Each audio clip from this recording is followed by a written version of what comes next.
والدین کے لیے کس حد تک ضروری ہے کہ وہ اپنے بچوں کو نماز کے بارے میں ترغیب دیں، اور یہی جو آپ کہہ رہے ہیں کہ اللہ اکبر کہنے کے بعد کیا کیا پڑھنا ہے رکوع میں، سجدے میں، یہ کتنی یہ اصل ذمہ داری والدین سے شروع ہوتی ہے؟ یہ آپ کا بہت خوبصورت سوال ہے، اور یہ ناظرین کے لیے بھی بہت ضروری ہے کہ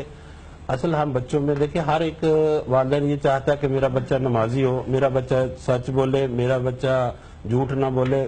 لیکن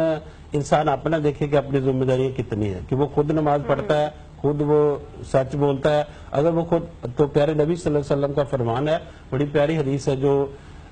جو اب میں تو اکثر کلاس میں یہ کہتا ہوں کہ یہ سلیبس تو اب 4 سالہ شروع ہوا ہے نا، تو اللہ تعالیٰ پیارے نبی نے اس وقت ہی سلیبس دے دیا تھا، آپ ہیڈ آف دی ڈپارٹمنٹ ہیں پنجاب کالج میں، اس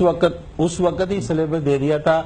کہ نماز کے بارے میں دیا، اپنے والدین کو دیا، والدین کے پکڑایا کہ یہ لو سلیبس، اسے پورا کرو، اور پیارے نبی کی حدیث ہے مرو سبیان صلات، اپنے بچوں کو نماز کا حکم دو،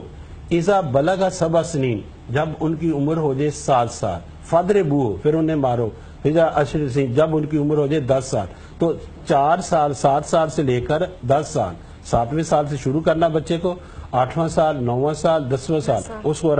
نماز سکھانی ہے، نماز کی عادت ڈالنی ہے، 10ویں سال میں پھر آپ نے اس کا امتحان لینا ہے، جس طرح ہم 4 سالہ کورس کے بعد ہم امتحان لیتے ہیں، تو پھر آپ والدین کو کہا کہ اپنے بچے کا امتحان لینا ہے کہ بچہ خود نماز کے لیے جاتا ہے، خود نماز کا عادی ہو گیا ہے، اسے نماز آتی ہے، اور اگر نماز ترجمے کے ساتھ آپ اپنے بچے کو سکھا دیں تو وہ اس کے لیے پوری عمر کا ایک تحفہ مل جاتا ہے کہ جس سے والدین کو، تو اسی میں ہم کوتاہی ہوتی ہے کہ ہمیں یہ پتہ ہی نہیں ہے کہ ہمارا سلیبس کیا دیا ہوا، تو یہ پیارے نبی نے بریک اپ دیا ہے، سلیبس دیا ہے کہ یہ سلیبس ہے، ذرا مکمل کروا دو، تو آپ میری ناظرین سے یہ ہے کہ اپنے والدین دیکھیں کہ اپنے بچوں کو کس نے یہ سلیبس کور کروایا ہوا ہے، بہت اچھی طرح سے رانا صاحب آپ نے بتایا، بہت شکریہ، اگر کوئی کمی ہے تو آپ بھی وہ پورا کر سکتے ہیں۔ جی جی، بہت شکریہ، بہت شکریہ، بڑی اچھی بات ہے، بڑی تفصیل سے